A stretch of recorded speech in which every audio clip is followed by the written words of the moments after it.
ಹರೇ ಕೃಷ್ಣ ಪ್ರಭು.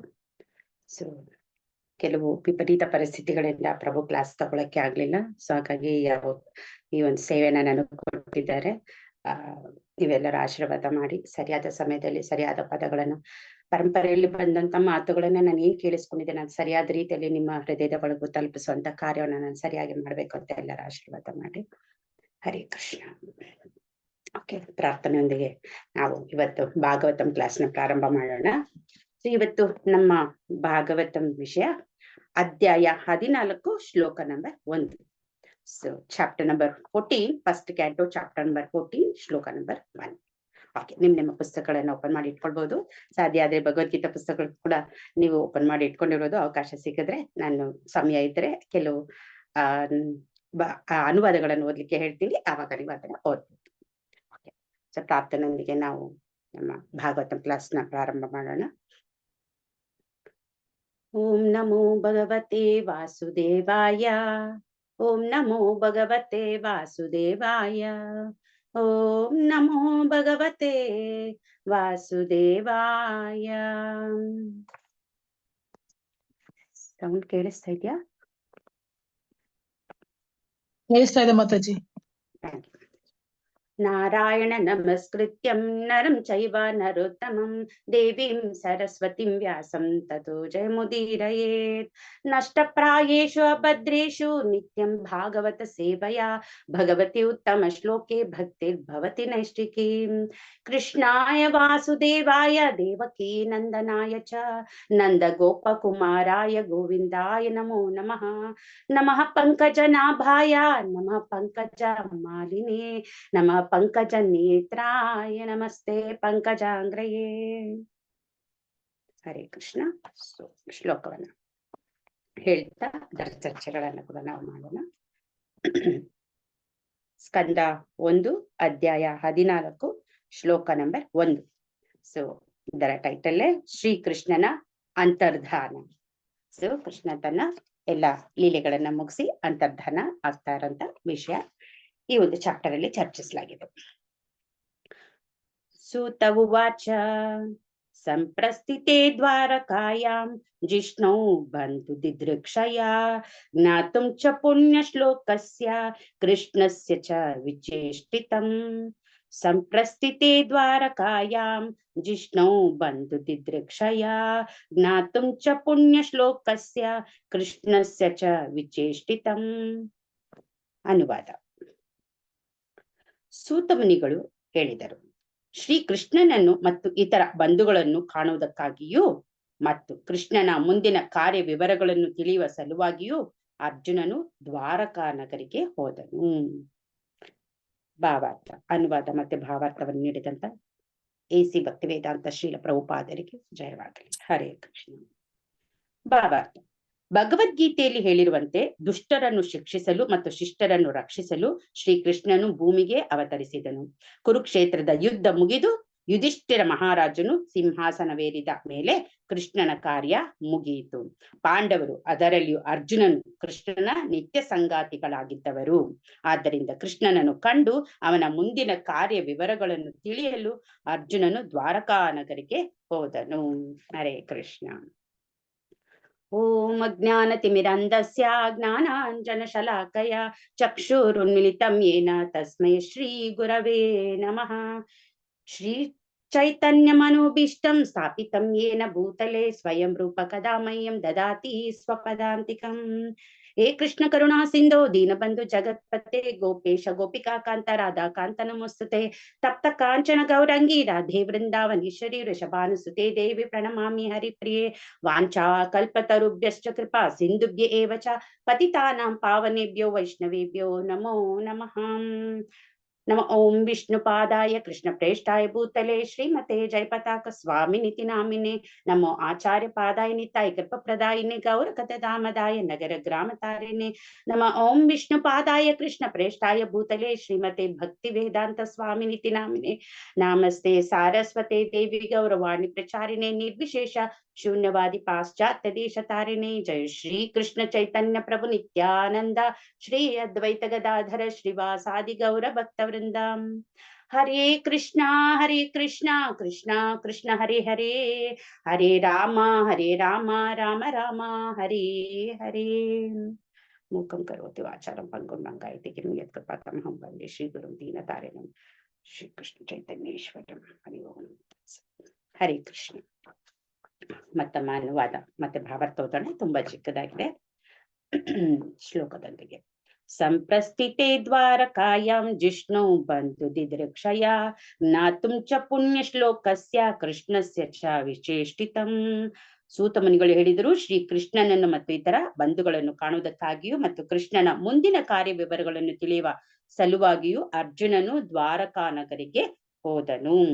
ಭಾವಾರ್ಥದಲ್ಲಿ ಪ್ರಭುಪಾದ ಹೇಳ್ತಾ ಇದ್ದಾರೆ, ಭಗವದ್ಗೀತೆಯಲ್ಲಿ ಹೇಳಿರುವಂತೆ ದುಷ್ಟರನ್ನು ಶಿಕ್ಷಿಸಲು ಮತ್ತು ಶಿಷ್ಟರನ್ನು ರಕ್ಷಿಸಲು ಕೃಷ್ಣನು ಭೂಮಿಗೆ ಅವತರಿಸಿದನು. ಕುರುಕ್ಷೇತ್ರ ಯುದ್ಧ ಮುಗಿಯಿತು. ಯುಧಿಷ್ಠರ ಮಹಾರಾಜನು ಸಿಂಹಾಸನವನ್ನೇರಿದ ಮೇಲೆ ಕೃಷ್ಣನ ಕಾರ್ಯ ಮುಗಿಯಿತು. ಪಾಂಡವರದರಲ್ಲಿಯೂ ಅರ್ಜುನನು ಕೃಷ್ಣನ ನಿತ್ಯ ಸಂಗಾತಿಗಳಾಗಿದ್ದವರು. ಆದ್ದರಿಂದ ಕೃಷ್ಣನನ್ನು ಕೊಂಡವನ ಮುಂದಿನ ಕಾರ್ಯ ವಿವರಗಳನ್ನು ತಿಳಿಯಲು ಅರ್ಜುನನು ದ್ವಾರಕಾ ನಗರಿಗೆ ಹೋದನು. ಹರೇ ಕೃಷ್ಣ. ಸೊ ನಾವಿಲ್ಲಿ ನೋಡ್ಬೋದು ಹೇಗೆ ಸೂತ ಮುನಿಗಳು ಹೇಳ್ತಾ ಇದ್ದಾರೆ ನೋಡಿ. ಎಲ್ಲ ಜ್ಞಾನಿಗಳು, ಎಲ್ಲ ಭವಿಷ್ಯತ್ತು, ಭೂತ, ಭವಿಷ್ಯತ್ತು, ವರ್ತಮಾನ ಎಲ್ಲವನ್ನು ತಿಳಿದಂತ ಸೂತ ಮುನಿಗಳು ಏನು ನಡೆದಿದೆ ಅಂತ ಹೇಳ್ಬಿಟ್ಟು ಪರೀಕ್ಷಿತ್ ಮಹಾರಾಜನ್ಗೆ ಇಲ್ಲಿ ಹೇಳ್ತಾ ಇದ್ದಾರೆ. ಅರ್ಜುನ ದ್ವಾರಕಾ ನಗರಿಗೆ ಹೋಗ್ತಾ ಇದ್ರೆ ಏನಕ್ಕೆ? ಕೃಷ್ಣನನ್ನು ಭೇಟಿಯಾಗೋದಕ್ಕೆ. ಸುಮ್ನೆ ನೋಡ್ಕೊಂಡ್ ಬರೋದಕ್ಕ? ಎರಡೆರಡು ಕಾರ್ಯಗಳನ್ನು ಒಂದೇ ಸಲ ಮಾಡುವಂತ ಮಹಾನುಭಾವರವರೆಲ್ಲ. ಸೊ ಬಂಧುಗಳನ್ನು ಕಾಣೋದಕ್ಕೂ ಕೂಡ ಮತ್ತೆ ಇಂಪಾರ್ಟೆಂಟ್ ಆಗಿ ತುಂಬಾ ಮಹತ್ವದ ವಿಷಯ ಏನಂತ ಹೇಳಿದ್ರೆ ಮುಂದಿನ ಕಾರ್ಯದ ವಿವರ, ಇದನ್ನ ತಿಳ್ಕೊಳ್ಳೋದಕ್ಕೋಸ್ಕರ ಇದು ತುಂಬಾ ಮುಖ್ಯ. ಯಾಕೆ? ಅರ್ಜುನ ಕೃಷ್ಣನಿಗೆ ಕೇವಲ ಬಂಧು ಮಾತ್ರ ಅಲ್ಲ, ಮಿತ್ರ ಮಾತ್ರ ಅಲ್ಲ, ಏನು ಶಿಷ್ಯ ಕೂಡ ಆಗಿದ್ದ ಅಲ್ವಾ. ಶಿಷ್ಯ ಸ್ನೇಹಂ ಶಾದಿಮಾಂ ತ್ವಾಂ ಪ್ರಪನ್ನಂ ಅಂತ ಹೇಳ್ತಾರಲ್ವಾ. ಹಾಗೆ ಅದರಿಂದ ಹೆಂಗ್ ಗೊತ್ತಾಗುತ್ತೆ? ಅರ್ಜುನ ಶಿಷ್ಯ ಕೂಡ ಆಗಿದ್ದ. ಹಾಗಾಗಿ ಅವರು ಕೃಷ್ಣನ ಹತ್ರ ಹೋಗಿ ಮುಂದಿನ ಕಾರ್ಯ ಏನು, ನಾವ್ ಏನ್ ಮಾಡ್ಬೇಕು, ಪ್ಲಾನಿಂಗ್ ಏನ್ ಮಾಡ್ಬೇಕು ಅಂತ ಹೇಳ್ಬಿಟ್ಟು ತಿಳ್ಕೊಳ್ಳೋದಕ್ಕೆ ಅಂತ ಹೋಗಿದ್ದಾರೆ. ಯಾಕೆ? ಯುದ್ಧ ಎಲ್ಲ ಮುಗಿದೋಗಿದೆ. ಸೊ ಯುಧಿಷ್ಠಿರ ಮಹಾರಾಜನು ಸಿಂಹಾಸನವನ್ನ ಏರಿದಾಗಿದೆ. ಸೊ ಎಲ್ಲರೂ ಚಾಟ್ ಬಾಕ್ಸ್ ಅಲ್ಲಿ ಹಾಕೋದು. ಫಸ್ಟ್ ಲೈನ್ ಅಲ್ಲೇ ಭಗವಂತ ಭಗವದ್ಗೀತೆ ದುಷ್ಟರನ್ನ ಶಿಕ್ಷಿಸೋದಕ್ಕೆ ಶಿಷ್ಟರನ್ನ ರಕ್ಷಿಸೋದಕ್ಕೆ ಕೃಷ್ಣ ಭೂಮಿಗೆ ಬರ್ತಾ ಇದಾರೆ ಅಂತ. ಇದು ಭಗವದ್ಗೀತೆಯ ಯಾವ ಶ್ಲೋಕದಲ್ಲಿ ಹೇಳಿದೆ, ಶ್ಲೋಕ ನಂಬರ್ ಆದ್ರೂ ಹಾಕಿ ಅಥವಾ ಶ್ಲೋಕವನ್ನಾದ್ರೂ ಕಾಪಿ ಪೇಸ್ಟ್ ಮಾಡ್ಬಿಟ್ಟು ಚಾಟ್ ಅಲ್ಲಿ ಹಾಕ್ಬೋದು. ಸೊ ಹಾಗಾಗಿ ಎಲ್ಲರಿಗೂ ಉಪಯೋಗ ಆಗತ್ತೆ. ಸೊ ಬೇಗ ಬೇಗ ಮಾಡಿ. ಸೊ ಆದ್ರಿಂದ ಹೇಳ್ತಾ ಇದಾರೆ ಇಲ್ಲಿ, ಕೃಷ್ಣನನ್ನ ಕೊಂಡವನ ಮುಂದಿನ ಕಾರ್ಯವನ್ನು ತಿಳಿಯಲು ಅರ್ಜುನನು ದ್ವಾರಕಾ ನಗರಿಗೆ ಹೋದನು. ದ್ವಾರಕಾ ಎಲ್ಲಿದೆ? ಇವರ ಇಂದ್ರಪ್ರಸ್ಥ ಎಲ್ಲಿದೆ ಅಥವಾ ಅವರ ಅಂತಃಪುರ ಎಲ್ಲಿದೆ ಅಲ್ವಾ. ಸೊ ಅಲ್ಲಿಂದ ದ್ವಾರಕಾ ನಗರಿಗೆ ಹೋಗಿ ಕಾರ್ಯಗಳ ಬಗ್ಗೆ ವಿಚಾರ ಮಾಡೋದಿಕ್ಕೆ. ಸೊ ಇಲ್ಲಿಂದ ನಾವು ಎಷ್ಟೊಂದ್ ಜನ ನೋಡ್ತೀವಿ, ಮೀಟಿಂಗ್ಸ್ಗೆ ಅಂತ ಫ್ಲೈಟ್ ಹಿಡ್ಕೊಂಡು ಬೇರೆ ದೇಶಗಳಿಗೆ ಹೋಗ್ತಾರೆ ಅಥವಾ ಬೇರೆ ರಾಜ್ಯಗಳಿಗೆ ಹೋಗ್ತಾರೆ. ಆದ್ರೆ ಇಲ್ಲಿ ಅರ್ಜುನ ಕಾರ್ಯಗಳನ್ನ ವಿಚಾರ ಮಾಡೋದಕ್ಕೋಸ್ಕರ, ಅದರ ವಿಚಾರಣೆಗೋಸ್ಕರ ದ್ವಾರಕಾ ನಗರಿಗೆ ತೆರಳಿದ್ದಾರೆ. ಸೊ ತುಂಬಾ ವಿಷಯಗಳಿದೆ. ಇದು ನಾನು ಕೃಷ್ಣನ ಅಂತರ್ಧಾನದ ಬಗ್ಗೆ ಕೆಲವು ಪಾಯಿಂಟ್ಸ್ ನಾನು ಪ್ರಿಪೇರ್ ಮಾಡಿದ್ದೀನಿ. ಸೊ ಅದನ್ನ ಡಿಸ್ಕಷನ್ ಮಾಡ್ತಾ ಬರ್ತೀನಿ. ಕೃಷ್ಣ ತನ್ನ ಭಕ್ತರಿಗೆ ಯಾವಾಗ್ಲೂ ಕೂಡ ಹೆಚ್ಚಿಗೆ ಪ್ರಾಧಾನ್ಯತೆ ಕೊಡ್ತಾರೆ ಅಲ್ವಾ. ಸೊ ಚಾಟ್ ಬಾಕ್ಸ್ ಅಲ್ಲಿ ಹಾಕ್ಬೋದು ಯಾವ ಒಂದು ಇದ್ರಲ್ಲಿ ಶ್ಲೋಕದಲ್ಲಿ ಭಗವಂತ ಹೇಳಿದ್ದಾರೆ ಅಥವಾ ಯಾವ ಶ್ಲೋಕದಲ್ಲಿ ಏನಕ್ಕೆ ಅವತಾರ ತಾಳ್ತಾರೆ ಅಂತ ಹೇಳಿದ್ದಾರೆ ಅಂತ ಹೇಳ್ಬಿಟ್ಟು ಎಲ್ಲರಿಗೂ ಗೊತ್ತಿರುತ್ತೆ. ಸೊ ಚಿಕ್ಕ ಒಂದು ಕೆಲ್ಸ, ಹಾಗಾಗಿ ಸೊ ಆಕ್ಟಿವ್ ಆಗಿಡೋದಕ್ಕೆ ಅಂತ ಹೇಳ್ಬಿಟ್ಟು ಹಾಕಿ. ಓಕೆ. ಭಗವಂತ ಭೂಮಿಗೆ ಏನಕ್ಕೆ ಬರ್ತಾರೆ ಅಂತ ಹೇಳ್ಬಿಟ್ಟು ಸುಮಾರು ಕಾರಣಗಳನ್ನ ನಾವು ತಿಳ್ಕೊಂಡಿದೀವಿ. ಆದ್ರೆ ಮೇನ್ ಏನಕ್ಕೆ ಬರ್ತಾರೆ ಅಂತ ಯಾರಾದ್ರೂ ಹಾಕೋದು ಚಾಟ್ ಬಾಕ್ಸ್ ಅಲ್ಲಿ. ಸೊ ಮೇನ್ ತುಂಬಾ ಇಂಪಾರ್ಟೆಂಟ್ ಏನಕ್ಕೆ ಭಗವಂತ ಈ ಭೂಮಿನಲ್ಲಿ ಅವತಾರ ತಗೊಳ್ತಾರೆ ಅಂತ ಹೇಳ್ಬಿಟ್ಟು. ಸೊ ಆವಿರ್ಭಾವ ಏನಕ್ಕೆ ಆಗ್ತಾರೆ ಅಂತ ಇದ್ರಲ್ಲಿ ಹಾಕಿ ಮತ್ತೆ ನಾವ್ ಇದನ್ನ ಡಿಸ್ಕಷನ್ ಮಾಡೋಣ. ಸೊ ಅಷ್ಟರಲ್ಲಿ ನಾನೊಂದು ಚಿಕ್ಕ ಒಂದು ಘಟನೆ ನಡೆದಿರೋದನ್ನ ಹೇಳ್ತೀನಿ. ಶ್ರೀಲ ಪ್ರಭುಪಾದರ ಜೊತೆಗೆ ನಡೆದಿರುವಂತದ್ದು. ಪ್ರಭುಪಾದರು ಒಂದು ಕ್ಲಾಸ್ ಕೊಡ್ತಾ ಇದ್ರು. ಆ ಕ್ಲಾಸ್ ಎಲ್ಲ ಮುಗಿದ್ಮೇಲೆ ಅಲ್ಲಿ ಇರುವಂತ ಜನರಿಗೆ ಕೇಳಿದ್ರು, ಭಗವಂತ ಏನಕ್ಕೆ ಅವತಾರ ತಗೊಳ್ತಾರೆ ಈ ಭೂಮಿ ಮೇಲೆ ಅಂತ. ಸೊ ಎಲ್ಲರೂ ವಿಧವಾದಂತ ಆನ್ಸರ್ಸ್ ನ ಹೇಳಿದ್ರು. ಅದ್ರಲ್ಲಿ ಕಡೆಗೆ ದೀನಬಂಧು ಪ್ರಭು ಅಂತ ಒಬ್ರು ಇದ್ರು. ಅವ್ರು ಹೇಳಿದ್ರಂತೆ, ಪ್ರಭುಪಾದ್ ಭಗವಂತ ಇಲ್ಲಿ ಬರೋದು, ಓಕೆ ನೀವೆಲ್ಲ ಆನ್ಸರ್ ಆಗಿದ್ದೀರಾ, ಈಗ ನಾನು ಹೇಳ್ಬಿಡ್ತೀನಿ. ಸೊ ಇಲ್ಲಿ ಏನಕ್ಕೆ ಅವತಾರ ತಗೊಂಡು ಬರ್ತಾರೆ ಅಂದ್ರೆ ಭಕ್ತರಿಗೆ ಸಂತೋಷವನ್ನು ಕೊಡೋದಿಕ್ಕೆ, to please the devotee, to give them the pleasure ಅಂತ ಹೇಳ್ಬಿಟ್ಟು ಹೇಳಿದ್ರಂತೆ. ಸೊ ಹಾಗಾಗಿ ಭಗವಂತ ಯಾವಾಗ್ಲೂ ಬರೋದು ಭಕ್ತರಿಗೆ ಸಂತೋಷವನ್ನ ಕೊಡೋದಿಕ್ಕೆ, ಅವರ ಒಂದು ತೃಪ್ತಿಗೋಸ್ಕರ, ಅವರನ್ನ ಸಂತೃಪ್ತಿ ಪಡಿಸೋದಕ್ಕೋಸ್ಕರನೇ ಈ ಭೂಮಿಗೆ ಬರ್ತಾರೆ ಅಂತ ಹೇಳಿದ್ರಂತೆ. ಆಗ ಪ್ರಭುಪಾದರು ಹೇಳಿದ್ರಂತೆ, ದೀನಬಂಧು ಪ್ರಭು ನಿನಗೆ ಲಿಬರೇಷನ್ ಆಗೋಯ್ತು, ಮುಕ್ತಿ ತಕ್ಷಣಕ್ಕೆ ಸಿಕ್ಬಿಡ್ತು ಅಂತ ಹೇಳಿದ್ರಂತೆ. ಸೊ ಅವಾಗ ಇಲ್ಲಿರೋ ಜನ ಎಲ್ಲ ಕೇಳಿದ್ರಂತೆ, ಬೇರೆ ಪ್ರಭುಜಿಸ್ ಎಲ್ಲ ಕೇಳಿದ್ರಂತೆ ಪ್ರಭುಪಾದರಿಗೆ, ಅದೇಂಗ್ ಸಾಧ್ಯ ಇವ್ರಿಗೆ ಮತ್ತೆ ಸಿಕ್ಬಿಡ್ತು ಅಂತ ಕೇಳಿದ್ರಂತೆ. ಅವಾಗ ಪ್ರಭುಪಾದ ಹೇಳಿದ್ರಂತೆ, ಹೇಳಿಲ್ವಾ ಭಗವದ್ಗೀತೆಯಲ್ಲಿ ಜನ್ಮ ಕರ್ಮ ಚ ಮೇ ದಿವ್ಯಂ ಅಂತ ಹೇಳಿಲ್ವಾ? ಸೊ ಯಾರು ಭಗವಂತನ ಒಂದು ಜನ್ಮ ಕರ್ಮ ಇವುಗಳ ಬಗ್ಗೆ ಸಂಪೂರ್ಣವಾಗಿ ತಿಳ್ಕೊಂಡಿರ್ತಾರೆ, ಅವರು ಮತ್ತೆ ಈ ಧಾಮಕ್ಕೆ ಬರಲ್ಲ, ಪರಂಧಾಮದಕ್ಕೆ ಹೊರಟೋಗ್ತಾರೆ ಅಂತ ಹೇಳ್ಬಿಟ್ಟು. ಸೊ ಹಾಗಾಗಿ ದೀನಬಂಧು ಪ್ರಭು ನಿಮ್ಗೆ ಲಿಬರೇಷನ್ ಆಗೋಯ್ತು, ಮುಕ್ತಿ ಸಿಕ್ಬಿಡುತ್ತೆ ನಿಮ್ಗೆ, ನೀವಿನ ಗೋಲಕ ವೃಂದಾವನನೇ ಅಂತ ಹೇಳಿದ್ರಂತೆ. ಸೊ ಹೀಗೆ ಭಗವಂತನ ಲೀಲೆಗಳನ್ನ ಚೆನ್ನಾಗಿ ಯಾರು ಅರ್ತಿದ್ದಾರೆ ಅಂತ ಮಹಾನುಭಾವರ ದರ್ಶನವನ್ನ ನಾವು ಪಡಿಬೇಕು, ಅವರ ಹತ್ರದಿಂದ ನಾವು ಕೇಳಿಸ್ಕೊಳ್ಬೇಕು. ಸೊ ಇಂತ ಸಾಧು ಸಜ್ಜನರ ಒಂದು ಸಂಘದಲ್ಲಿ ನಾವು ಯಾವಾಗ್ಲೂ ಇದ್ರೆ ಹೆಜ್ಜೆಯನ್ನು ಸವಿದಂತೆ ಸರ್ವಜ್ಞ ಹೇಳಿದ್ದಾರೆ. ಹಾಗೆ ಇದ್ ನಮ್ಗೆ ತುಂಬಾ ಇಂಪಾರ್ಟೆಂಟ್ ಕೇಳಿಸ್ಕೊಳ್ಳೋದು, ಶ್ರವಣಂ ಅನ್ನೋದು ಎಷ್ಟು ಮುಖ್ಯ ಅಂತ ಗೊತ್ತಾಗತ್ತೆ ನಮ್ಗೆ. ಇದರಿಂದ ಏನ್ ಮಾಡ್ಬೋದು, ಕೇವಲ ಶ್ರವಣ ಮಾಡೋದ್ರಿಂದ ಕೂಡ ನವವಿಧ ಭಕ್ತಿಗಳಲ್ಲಿ ಒಂದೇ ಒಂದನ್ನ ಆಚರಣೆ ಮಾಡಿದ್ರೆ ಸಾಕು, ಕೇವಲ ಒಂದೇ ಒಂದು ಶ್ರವಣ ಮಾಡೋದ್ರಿಂದ ಕೂಡ ನಾವು ಮುಕ್ತಿನ ಪಡಿಬಹುದು, ಅಥವಾ ಭಗವಂತನ ಧಾಮಕ್ಕೆ ಹೋಗ್ಬಹುದು. ಸೊ ಅಲ್ಲಿಗೂ ಏನ್ ಮಾಡ್ಬೇಕು, ಅಲ್ಲಿ ಕೂಡ ಸೇವೆ ಮಾಡ್ಬೇಕು ಅಲ್ವಾ? ಸೇವೆಗೋಸ್ಕರ ಹೋಗ್ತಾರೆ, ಅದು ಸುಮ್ನೆ ಕೂತ್ಕೊಂಡು ಅಲ್ಲಿ ತಪಸ್ಸನಾಚರಣೆ ಅಥವಾ ಅಲ್ಲಿರೋಂತ ಐಶ್ವರ್ಯಗಳನ್ನ ಪಡೆಯೋದಕ್ಕಾಗ್ಲಿ, ಭಗವಂತನ ಸುಮ್ನೆ ನೋಡ್ಕೊಂಡಿರೋದಕ್ಕಾಗ್ಲಿ ಎಲ್ಲ, ಅಲ್ಲಿ ಏನ್ ಸೇವೆ ಸಿಗತ್ತೆ ಅಂತ ಹೇಳ್ಬಿಟ್ಟು ನಾವು ಕಾಯ್ತಾ ಇರ್ಬೇಕು. ಹಾಗಾಗಿ ಇಲ್ಲಿ ಏನ್ ಸೇವೆ ಮಾಡ್ತಾ ಇರ್ತೀವೋ ಅದೇ ಸೇವೆನೆ ಅಲ್ಲಿ ಕೂಡ ಸಿಗುತ್ತೆ ಅಷ್ಟೇನೆ. ಸೊ ಅದಕ್ಕೋಸ್ಕರ ನಾವ್ ಏನ್ ಮಾಡ್ಬೇಕು ಅಂತಿದ್ವಿ, ಇಲ್ಲಿಂದಾನೇ ಪ್ರಾಕ್ಟೀಸ್ ಮಾಡ್ಬಿಡ್ಬೇಕು. ಈ ಜೀವನ, ಈ ನರ ಜನ್ಮ ನಮ್ಗೆ ಭಗವಂತ ಕೊಟ್ಟಿರೋಂಥದ್ದು, ಅದು ಕೂಡ ಭಾರತ ದೇಶದಲ್ಲಿ ಕೊಟ್ಟಿರೋಂಥದ್ದು, ಈ ಜನ್ಮವನ್ನ ಇಲ್ಲಿ ಪ್ರಾಕ್ಟೀಸ್, ಇಲ್ಲಿ ನಾವೆಲ್ಲರೂ ಕೂಡ ಪ್ರತಿದಿನ ಪ್ರಾಕ್ಟೀಸ್ ಮಾಡ್ಬೇಕು ಏನ್ ಸೇವೆ ಮಾಡ್ಬೇಕು ಅಂತ ಹೇಳ್ಬಿಟ್ಟು. ಹಾಗಾಗಿ ಅಲ್ಲಿ ಕೂಡ ನಮ್ಗೆ ಅದೇ ಸೇವೆಯನ್ನ ಕೊಡ್ತಾರೆ, ಮತ್ತೆ ಅಲ್ಲಿ ನಾವು ಹೊಸದಾಗಿ ಏನು ಕಲಿಬೇಕಾಗಿಲ್ಲ, ಇಲ್ಲಿ ಏನ್ ಮಾಡ್ತಾ ಇದ್ವಿ ಅದೇ ಸೇವೆನ ಅಲ್ಲಿ ಕೊಡ್ತಾರೆ. ಓಕೆ. ಸೊ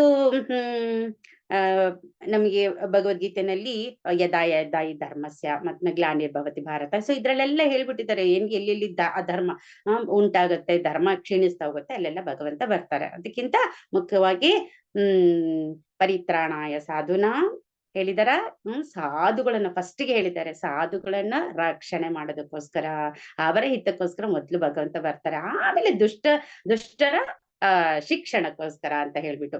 ಸೊ ಭಗವಂತ ದುಷ್ಟರನ್ನ ಸಾಯಿಸೋದಕ್ಕೆ ಏನು ಇಲ್ಲಿ ಅವರು ಅವತಾರ ತಾಳ್ಬೇಕಾಗಿಲ್ಲ, ಅವರ ಒಂದು ಕಣ್ಣು ದೃಷ್ಟಿ ಸಾಕು, ಅವರ ಒಂದು ಏನ್ ಹೇಳ್ತಾರೆ, ಒಂದು ಭೂಕಂಪ ಸಾಕು ಅಥವಾ ಒಂದು ಸುನಾಮಿ ಸಾಕು, ಎಲ್ಲರನ್ನ ನಾಶ ಮಾಡ್ಬಿಡೋದಕ್ಕೆ ಸಾಧ್ಯ ಆಗತ್ತೆ. ಅವರೇ ಬರ್ಬೇಕಂತ ಏನಿಲ್ಲ, ಅವರ ಪ್ರತಿನಿಧಿಗಳನ್ನ ಕಳ್ಸಿದ್ರಾಯ್ತು, ಅವರ ದುಷ್ಟರ ಸಂಹಾರವನ್ನ ಮಾಡ್ಬಿಡ್ಬೋದು. ಇಂಥ ಕಲಿಯುಗದಲ್ಲಿ ಎಷ್ಟು ದುಷ್ಟರಿದ್ದಾರೆ ಅಂದ್ರೆ, ಯಾರು ದುಷ್ಟರು ಯಾರು ತುಂಬಾ ಒಳ್ಳೆ ಜನ ಅಂತ ಕೂಡ ಕಂಡಿಡಿಯಕ್ಕಾಗಲ್ಲ. ಅಂತವರನ್ನು ಕೂಡ ಉದ್ಧಾರ ಮಾಡೋದಿಕ್ಕೆ, ಆತರ ಆ ದುಷ್ಟ ಒಂದು ಆಲೋಚನೆಗಳನ್ನ ಸಾಯಿಸೋದಿಕ್ಕೆ ಕೂಡ ನಮ್ಗೆ ಭಗವಂತ ಯಾರನ್ನ ಕಳ್ಸಿದ್ರು, ಚೈತನ್ಯ ಮಹಾಪ್ರಭುವಾಗಿ ಸ್ವಯಂ ಅವರೇ ಬಂದ್ರು, ತೋರಿಸ್ಕೊಟ್ರು. ಕೇವಲ ಮನುಷ್ಯನನ್ನ ಸಾಯಿಸೋದ್ರಿಂದ ಅಲ್ಲ, ಅವರ ಒಂದು ಬುದ್ಧಿಯನ್ನ ಸರಿ ಮಾಡೋದ್ರಿಂದ, ಅವರೆಲ್ಲ ಇರುವಂತ ದುಷ್ಟ ಗುಣಗಳನ್ನ ಸಾಯಿಸೋದ್ರಿಂದ ಅವರನ್ನ ಉದ್ಧಾರ ಮಾಡ್ಬೋದು ಅಂತ ನಮ್ಗೆ ನಮ್ಮ ಚೈತನ್ಯ ಮಹಾಪ್ರಭುಗಳು ತೋರಿಸ್ಕೊಟ್ಟಿದ್ದಾರೆ. ಸೊ ಹೀಗೆ ಭಗವಂತ ಅನೇಕ ಕಾರ್ಯಗಳನ್ನ ಮಾಡೋದಕ್ಕೆ ಭೂಮಿಗೆ ಬರ್ತಾರೆ. ನಾವಾದ್ರೆ ಒಂದು ಪ್ಲಾನ್ ಮಾಡ್ತೀವಿ ಅಷ್ಟೇ, ನಮ್ದು ಗೋಲ್ ಒಂದೇ ಒಂದಿರುತ್ತೆ, ಇದನ್ನ ಮಾಡಿ ಮುಗಿಸಿದ್ರೆ ಮುಗೀತು ಅಂತ. ಆದ್ರೆ ಭಗವಂತನಿಗೆ ಹಾಗಲ್ಲ, ನೂರಾರು ಕೆಲಸಗಳನ್ನ ಎಲ್ಲವನ್ನ ಕೂಡ ಒಂದೇ ಒಂದು ಗಳಿಗೆಯಲ್ಲಿ ಅಥವಾ ಒಂದೇ ಒಂದು ಲೀಲೆನಲ್ಲಿ ಅವರು ಮಾಡಿ ಮುಗಿಸ್ಬಿಡುವಂತ ಅಷ್ಟು ಪರಮಶಕ್ತಿಯನ್ನ ಹೊಂದಿರೋರು ನಮ್ಮ ಭಗವಂತ. ಸೊ ಕೆಲವು ರೀಸನ್ಸ್ ಇದೆ ಏನಕ್ಕೆ ಭಗವಂತನಿಗೆ ಅಂತರ್ಧಾನ ಆಗೋದಕ್ಕೆ. ಏನಕ್ಕೆ ಒಂದು ಚಿಕ್ಕ ಒಂದು ಬಾಣ, ಆ ಬಾಣದಿಂದ ಹೇಗೆ ಭಗವಂತನ ಆ ಪಾದಕ್ಕೆ ಅದು ಒಂದು ಹೆಬ್ಬೆರಳಿಗೆ ತಾಕಿದ ತಕ್ಷಣ ಹೇಗೆ ಅವರು ಇಲ್ಲಿಂದ ಅಂತರ್ಧಾನರಾದ್ರು ಅಥವಾ ಇಲ್ಲಿ ಲೀಲೆಗಳನ್ನ ಮುಗಿಸಿ ತನ್ನ ಆಧ್ಯಾತ್ಮಿಕ ಲೋಕಗಳಿಗೆ ಹೊರಟು ಹೋದ್ರು ಅಂತ ಕೇಳಿಸ್ಕೊಳ್ಳೋದಕ್ಕೆ ಎಲ್ಲರಿಗೂ ಸ್ವಲ್ಪ ಆಶ್ಚರ್ಯ ಆಗತ್ತೆ ಅಲ್ವಾ? ಅದು ಹೇಗೆ? ಭಗವಂತನ ಎಷ್ಟೊಂದು ಲೀಲೆಗಳನ್ನ ಕೇಳಿದೀವಿ. ಅವ್ರು ತುಂಬಾ ಸಣ್ಣ ಮಗುವಾಗಿರೋಗಿಂದ ಕೂಡ ಎಷ್ಟೋ ರಾಕ್ಷಸರನ್ನ, ಅಘಾಸುರ, ಬಕಾಸುರ, ಶಕಟಾಸುರ, ಈ ತರ ಎಷ್ಟೋ ಅಸುರಗಳನ್ನ ಎಲ್ಲರನ್ನ ಕೂಡ ಸಂಹಾರ ಮಾಡ್ಬಿಟ್ರು. ಏನು ಲೀಲಾಜಾಲವಾಗಿ ಹೇಗೆ ಮಗು ಈ ಆಟದ ಸಾಮಾನುಗಳ ಜೊತೆ ಆಟ ಆಡ್ಕೊಳ್ಳುತ್ತೆ, ಆ ರೀತಿನಲ್ಲಿ ಎಲ್ಲವನ್ನ ಧ್ವಂಸ ಮಾಡ್ಬಿಡುತ್ತೆ. ಹಾಗೆ ಎಲ್ಲ ರಾಕ್ಷಸರನ್ನ ಕೊಂದ್ಬಿಟ್ರು. ಹಾಗಾದ್ರೆ ಅವ್ರಿಗೆ ಇದು ಕಷ್ಟನ ಒಂದು ಚಿಕ್ಕ ಒಂದು ಬಾಣದಿಂದ ಸತ್ತೋಗ್ತಾರ ಅಂತ ಹೇಳ್ಬಿಟ್ಟು ಅನ್ಸುತ್ತೆ. ಸೊ ಆದ್ರೆ ಇದು ನಮ್ಮ ಭೌತಿಕ ನೋಟಕ್ಕೆ ಮಾತ್ರ ನಮ್ಗೆ ಅಂಗಿ ತರ ಅನ್ಸುತ್ತೆ, ಆದ್ರೆ ಆಧ್ಯಾತ್ಮಿಕವಾಗಿ ಭಗವಂತ ಯಾವತ್ತೂ ಕೂಡ ಅವರ ದೇಹ ನಶ್ವರ ಆಗುವಂತದ್ದಲ್ಲ ಅಲ್ವಾ. ಸೊ ಅವರ ದೇಹ ಯಾವಾಗ್ಲೂ ಶಾಶ್ವತವಾಗಿರುವಂತದ್ದು. ಈಶ್ವರ ಪರಮಕೃಷ್ಣ ಸಚ್ಚಿದ್ ಆನಂದ ವಿಗ್ರಹ, ಸತ್ ಚಿತ್ ಆನಂದ. ಸೊ ಇಷ್ಟೊಂದು ಗುಣಗಳನ್ನು ಹೊಂದಿರುವಂತಹದ್ದು ಭಗವಂತನ ದೇಹ. ಸೊ ನಮ್ಗನ್ಸ್ಬೋದು, ಸಂದೀಪಾನಿ ಮುನಿಗಳ ಒಂದು ಆಶ್ರಮದಲ್ಲಿ ವಿದ್ಯೆಯನ್ನ ಪಡೆದ ಮೇಲೆ ಅವರಿಗೆ ಏನು ಗುರುದಕ್ಷಿಣೆ ಕೊಡ್ಬೇಕು ಅಂತ ಕೇಳಿದಾಗ ತಾಯಿ ಕೇಳ್ತಾರೆ, ಗುರುಮಾತ ನನ್ಗೆ ನನ್ ಮಗುನ ಕೊಡು ಅಂತ ಕೇಳಿದಾಗ ಅವ್ರು ಏನ್ ಮಾಡ್ತಾರೆ, ಯಮಲ್ಪುರಿಗೆ ಹೋಗಿ ಭಗವಂತ ಏನ್ ಮಾಡ್ತಾರೆ, ಸಂದೀಪಾಣಿ ಮಹರ್ಷಿಗಳ ಒಂದು ಮಗುವನ್ನ ಕರ್ಕೊಂಡು ಬಂದು ಕೊಡ್ತಾರೆ. ಸೊ ಅಲ್ಲಿಗೂ ಹೋಗಿ ಬರೋದಕ್ಕೆ ಅವ್ರಿಗೆ ಸಾಧ್ಯ ಆಗತ್ತೆ. ಹಾಗೇನೆ ನಾವು ಇನ್ನೊಂದು ಘಟನೆಯಲ್ಲಿ ನೋಡ್ಬೋದು, ಹೇಗೆ ಒಬ್ಬ ಬ್ರಾಹ್ಮಣನ್ಗೆ ಎಷ್ಟೊಂದು ಮಕ್ಕಳಾಗ್ತಾ ಇರ್ತಾ ಇದ್ರೆ ಮಕ್ಕಳು ಹುಟ್ಟಿದ ತಕ್ಷಣ ಸತ್ತೋಗ್ತಾ ಇರತ್ತೆ. ಆವಾಗ ಅರ್ಜುನ ದ್ವಾರಕಾ ನಗರಿಗೆ ಹೋಗಿರ್ತಾರೆ, ಅದನ್ನ ಕೇಳಿ ಭಗವಂತನ ನಿಂದಿಸ್ತಾ ಇರೋದನ್ನ ಕೇಳಿ ಅವ್ರು ಏನ್ ಮಾಡ್ತಾರೆ, ನಾನೇ ನಿನ್ನ ಮಗುನ ರಕ್ಷಣೆ ಮಾಡ್ತೀನಿ, ಖಂಡಿತವಾಗ್ಲೂ ಆಗ್ಲಿಲ್ಲ ಅಂದ್ರೆ ನಾನು ಬೆಂಕಿಗೆ ಆಹುತಿ ಆಗೋಗ್ಬಿಡ್ತೀನಿ ಅಂತ ಹೇಳ್ತಾರೆ. ಸೊ ಅಂತ ಸಂದರ್ಭದಲ್ಲೂ ಕೂಡ ಯಾವಾಗ ಆ ಮಗುನ ಎತ್ಕೊಂಡು ಹೋಗ್ಬಿಟ್ಟಿರ್ತಾರೆ, ಅಂದ್ರೆ ಅದು ಜೀವನ ತೆಗೆದು ಬಿಟ್ಟಿರ್ತಾರೆ, ಆಗ ತಾನು ಆಹುತಿ ಆಗೋವಾಗ ಕೃಷ್ಣ ಏನ್ ಹೇಳ್ತಾರೆ, ಬಿಡಬೇಡ ಬಾ, ನಾವು ಹೋಗಿ ಕರ್ಕೊಂಡ್ ಬರೋಣ ಅಂತ ಹೇಳ್ಬಿಟ್ಟು ಎಲ್ಲಿ ವಿಷ್ಣು ಲೋಕಗಳಿಗೆ, ವೈಕುಂಠ ಲೋಕಗಳವರೆಗೂ ಹೋಗ್ತಾರೆ. ವಿಷ್ಣುವನ್ನ ದರ್ಶನ ಮಾಡಿ ಅವರತ್ರಿಂದ ಎಲ್ಲ ಅವರಿಗೆ ಕೃಷ್ಣ ವಿಷ್ಣುಗೆ ದರ್ಶನ ಕೊಟ್ಟು ಆ ಮಕ್ಕಳನ್ನೆಲ್ಲ ತಗೊಂಡು ಬರ್ತಾರೆ. ಸೊ ಇದು ಕೂಡ ಭಗವಂತನಿಗೆ ತುಂಬಾ ಈಸಿ ಪ್ರೋಸೆಸ್. ಇದು ತುಂಬಾ ಏನ್ ಹೇಳ್ತಾರೆ, ಈ ಪ್ರಾಜೆಕ್ಟ್ ವರ್ಕ್ಸ್ ಎಲ್ಲ ತುಂಬಾ ಈಸಿ ಅವರು ಪಟಾಪಟ್ ಮಾಡ್ಬಿಡ್ತಾರೆ ಅವರು. ಸೊ ಹೀಗೆ ನಾವು ಎಷ್ಟೊಂದು ಉದಾಹರಣೆಗಳನ್ನ ನೋಡ್ಬೋದು, ಹೇಗೆ ಭಗವಂತ ಹಾಗೇನೆ ಅವರ ತಾಯಿಗೆ ಮತ್ತೆ 6 ಜನ ಮಕ್ಕಳನ್ನ ನೋಡ್ಬೇಕು ಅಂತ ಅನ್ನಿಸ್ತಾ ಇದೆ ಅಂತ ಕಡೆಯಲ್ಲಿ ಕೇಳಿದಾಗ ಏನ್ ಹೇಳ್ತಾರೆ, ಆ ಎಲ್ಲಾ ಮಕ್ಕಳನ್ನ ತಗೊಂಡ್ ಬಂದು ತನ್ನ ತಾಯಿಗೆ ಕೊಡ್ತಾರೆ. ಸೊ ಹಾಗಾಗಿ ಅವರು ತಾಯಿಯ ಹಾಲನ್ನು ಕುಡಿದವರೆಲ್ಲ ಲಿಬರೇಟೆಡ್, ಮತ್ತೆ ಅವರು ಕೂಡ ಮುಕ್ತಿ ಸಿಕ್ಬಿಡುತ್ತೆ. ಸೊ ಹೀಗೆ ಎಷ್ಟೊಂದ್ ಹತ್ರ ನಾವು ನೋಡ್ತೀವಿ ಭಗವಂತ ಏನೆಲ್ಲಾ ಕಾರ್ಯಗಳನ್ನ ಮಾಡಿದ್ದಾರೆ. ಆದ್ರೆ ಇದೊಂದು ಚಿಕ್ಕ ಲೀಲೆಯಲ್ಲಿ ಹೇಗೆ ತನ್ನ ಎಲ್ಲ ಲೀಲೆಗಳನ್ನ ಮುಗಿಸ್ಬಿಟ್ರು ಅಂತ ಹೇಳ್ಬಿಟ್ಟು ಅಲ್ವಾ. ಸೊ ಅನೇಕ ಕಾರಣಗಳಿದೆ. ಸೊ ಬರೀ ಅವರ ಅಂತರ್ಧಾನ ಆಗೋದಕ್ಕಲ್ಲ, ಏನಕ್ಕೆ ಕಾಲಿಗೇನೆ ಆ ಬಾಣ ಬಿತ್ತು ಅಂತ ಹೇಳೋದಕ್ಕೆ. ಸೊ ಕೆಲವು ವಿಷಯಗಳನ್ನ ನಾವಿಲ್ಲಿ ಚರ್ಚೆ ಮಾಡೋಣ. ಎಷ್ಟು ಸಮಯ ಆಗತ್ತೆ ಗೊತ್ತಿಲ್ಲ, ಸಮಯ ಆಗ್ತಾ ಇದ್ದ ಹಾಗೆ ನನಗೆ ಒಂದು ಹಿಂಟ್ ಕೊಡಿ, ನಾನು ಅಲ್ಲಿಗೆ ಮುಗಿಸ್ಬಿಡ್ತೀನಿ, ಓಕೆನಾ. ಸೊ ಕೃಷ್ಣ ಪರಮ ಪುರುಷ ಅಂತ ಹೇಳ್ಬಿಟ್ಟು ನಮಗೆಲ್ಲರಿಗೂ ಗೊತ್ತು. ಸ್ವಯಂ ಆತ ಭಗವಂತ ಅಂತ ತಾನೇ ಸಾರಿ ಹೇಳಿದ್ದಾರೆ ಭಗವದ್ಗೀತೆಗಳಲ್ಲಿ. ತಾವು ಹೀಗೆ ಬಾಲ್ಯದಲ್ಲಿ ಎಷ್ಟೊಂದು ವಿಚಾರಗಳನ್ನ, ಎಷ್ಟೊಂದು ಲೀಲೆಗಳನ್ನ ಮಾಡಿದ್ದಾರೆ. ಇದೆಲ್ಲ ಆದ್ಮೇಲೆ ಕೂಡ ಈ ತರ ಏನಕ್ಕೆ ನಡೀತು ಅಂತ ಹೇಳ್ಬಿಟ್ಟು ನಮ್ಗೆಲ್ಲರಿಗೂ ಕೂಡ ಯಾವಾಗ್ಲೂ ಒಂದು ಆತಂಕಗಳು ಇರುತ್ತೆ. ಸೊ ಅದನ್ನ ನಾವು ಇವತ್ತು ಛೇದಿಸ್ಬಿಡೋಣ. ಸೊ ಭಗವಂತ ಕೇವಲ ಆ ಬಾಣದ ಒಂದು ಪ್ರಯೋಗದಿಂದ ಏನಕ್ಕೆ ತನ್ನ ಲೀಲೆಗಳನ್ನ ಅಂತ್ಯಗೊಳಿಸಿದ್ರು ಅಂತಂದ್ರೆ, ಸೊ ನಾವ್ ಅನ್ಕೊಳ್ಬಹುದು ಭಗವಂತ ಇಲ್ಲಿ ಮುಗ್ದೋಯ್ತು ಅಷ್ಟೇನೆ, ಇಲ್ಲ ಅಂತ. ಆದ್ರೆ ಆ ತರ ಅಲ್ಲ. ಸೂರ್ಯ ಉದಯ ಆದಾಗ ನಾವು ಸೂರ್ಯನನ್ನ ನೋಡ್ತೀವಿ. ಹಾಗೆ ಸೂರ್ಯನ ಅಸ್ತಮ ಆದಾಗ ಏನಾಗತ್ತೆ, ಸೂರ್ಯ ಸತ್ತೋದ್ರು ಅಂತ ಹೇಳ್ತೀವಾ? ಇಲ್ಲ, ಸೂರ್ಯ ಮುಳುಗಿದ್ದಾನೆ ಅಂತ ಹೇಳ್ತೀವಿ ಅಷ್ಟೇನೆ. ಅಂದ್ರೆ ಇಲ್ಲಿ ನಮಗೆ ಕಾಣಿಸ್ತಿರ್ಬೋದು, ಬೇರೆ ದೇಶಗಳಲ್ಲಿ ಸೂರ್ಯ ತನ್ನ ಕೆಲಸವನ್ನ ಮಾಡ್ತಾ ಇರ್ತಾರೆ. ಸೂರ್ಯ ಸುತ್ತಾ ಇರೋದ್ರಿಂದ ಒಂದು ಕಡೆ ಈ ಭೂಮಿಯ ಒಂದು ಕಡೆ ಬೆಳಕಿರುತ್ತೆ, ಮತ್ತೆ ಇನ್ನೊಂದು ಕಡೆ ಕತ್ತಲೆ ಇರುತ್ತೆ. ಸೊ ಮತ್ತೆ ಯಾವಾಗ ಬೇರೆ ಕಡೆಗೆ ಹೋಗ್ತಾರೆ, ಅವಾಗ ಎಲ್ಲಿ ಕತ್ತಲೆ ಇತ್ತು ಅಲ್ಲಿ ಬೆಳಕು ಬರುತ್ತೆ, ಬೆಳಕಿದ್ದತ್ರ ಕತ್ತಲೆ ಬರುತ್ತೆ. ಸೊ ಹೀಗೆ ತನ್ನ ಕೆಲಸವನ್ನ ಮಾಡ್ತಾ ಇರ್ತಾರೆ. ಸೂರ್ಯ ಸತ್ತೋಗಿದ್ದಾರೆ ಅಂತ ಹೇಳಲ್ಲ, ಸೂರ್ಯ ತನ್ನ ಇಲ್ಲಿ ಮುಳುಗಿದ್ದಾರೆ, ಆದ್ರೆ ಬೇರೆ ಹತ್ರ ಎದ್ದಿರ್ತಾರೆ. ಆದ್ರೆ ಇನ್ನೊಂದು ರೀತಿಯಲ್ಲಿ ನೋಡಿದ್ರೆ ಸೂರ್ಯ ಯಾವಾಗ್ಲೂ ಅಲ್ಲೇ ಇರ್ತಾರೆ. ಹೇಗೆ? ಸೊ ರಾತ್ರಿ ಆದಾಗ್ಲೂ ಕೂಡ ಸೂರ್ಯನನ್ನ ಹೇಗ್ ನೋಡ್ಬೋದು? ಚಂದ್ರನ ಕಿರಣಗಳ ಮೂಲಕ ನೋಡ್ಬೋದು, ನಕ್ಷತ್ರಗಳ ಬೆಳಕಿನ ಮೂಲಕ ನೋಡ್ಬೋದು.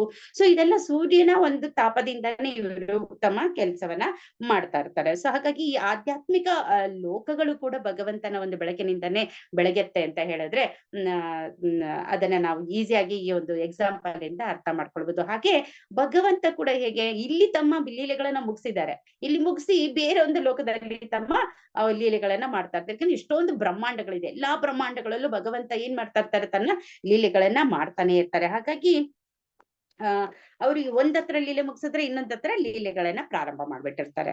ಸೊ ಇವಾಗ ಹೀಗೆ ಒಂದು 5 ಕಾರಣಗಳನ್ನ ನಾನು ಇಲ್ಲಿ ಮಾಡಿಟ್ಕೊಂಡಿದ್ದೀನಿ, ಏನಕ್ಕೆ ಭಗವಂತನ ಪಾದಗಳಿಂದನೇ ಅವರು ಈ ದೇಹವನ್ನ ತ್ಯಾಗ ಮಾಡಿದ್ರು ಅಂತ ಹೇಳ್ಬಿಟ್ಟು ಅದನ್ನ ಡಿಸ್ಕಷನ್ ಮಾಡೋಣ ಇಲ್ಲಿ. ಸೊ ನಾನು ಕೆಲವು ಲೆಕ್ಚರ್ಸ್ ನ ಕೇಳ್ತಾ ಇದ್ದೆ. ಅದರಲ್ಲಿ ಬಲದೇವ್ ಪ್ರಭು ಅವರು ಈ 5 ಇಂಪಾರ್ಟೆಂಟ್ ಕಾರಣಗಳನ್ನ ಹೇಳಿದ್ದಾರೆ. ಹಾಗಾಗಿ ಅದನ್ನೇ ನಾನು ನೋಟ್ ಮಾಡ್ಕೊಂಡು ಒಂದು ಗಿಳಿ ತರ ಅಲ್ಲಿ ಕೇಳಿಸ್ಕೊಂಡಿದ್ದೇನೆ, ಇಲ್ಲಿ ಹೇಳ್ತಾ ಇದ್ದೀನಿ ಅಷ್ಟೇ. ನನಗೂ ಸಮಯ ಇರ್ಲಿಲ್ಲ, ಅಭಾವ ಇತ್ತು. ಸೊ ಏನ್ ಕೇಳಿಸ್ಕೊಂಡಿದ್ದೀನಿ ಅದನ್ನ ಹೇಳೋದಕ್ಕೆ ನಾನು ಪ್ರಯತ್ನ ಪಡ್ತೀನಿ. ಸೊ ಕೃಷ್ಣ ಭಗವಂತ ಶ್ರೀ ಕೃಷ್ಣ ಹೇಗೆ ಆಶ್ಚರ್ಯಕರವಾಗಿ ಅಂತರ್ಧಾನ ಆದ್ರು ಅಂತ ಹೇಳ್ಬಿಟ್ಟು ನಾವಿಲ್ಲಿ ನೋಡೋಣ. ಒಂದನೇದಾಗಿ ಯದುವಂಶದವರಿಗೆ ಒಂದು ಶಾಪ ಕೊಡ್ತಾರೆ. ಯಾರು? ದುರ್ವಾಸ ಮಹರ್ಷಿಗಳು ಶಾಪ ಕೊಡ್ತಾರೆ. ಏನಂತ? ಯದುವಂಶ ಸಂಪೂರ್ಣವಾಗಿ ನಾಶ ಆಗೋಗುತ್ತೆ ಅಂತ. ಸೊ ಯದುವಂಶ ಅಂತ ಹೇಳಿದ್ರೆ ಶ್ರೀ ಕೃಷ್ಣ ಕೂಡ ಅದರಲ್ಲಿ ಇದ್ದಾರೆ ಅಲ್ವಾ? ಸೊ ಹಾಗಾಗಿ ಶ್ರೀ ಕೃಷ್ಣನು ಕೂಡ ಈ ಈ ಭೂಲೋಕವನ್ನ ತ್ಯಜಿಸುವಂತ ಸಮಯ ಅಲ್ಲಿಗೆ ಬಂದ್ಬಿಡುತ್ತು ಅಂತ ಹೇಳ್ಬಿಟ್ಟು ಅಲ್ಲಿ ಹಿಂಟ್ ಕೊಟ್ಬಿಡ್ತಾರೆ. ಸೊ ದುರ್ವಾಸ ಮುನಿಗಳ ಈ ಒಂದು ಶಾಪದಿಂದ ಈ ಮೌಷಿಕ ಲೀಲೆಯಲ್ಲಿ ನಾವು ನೋಡ್ಬೋದು ಹೇಗೆ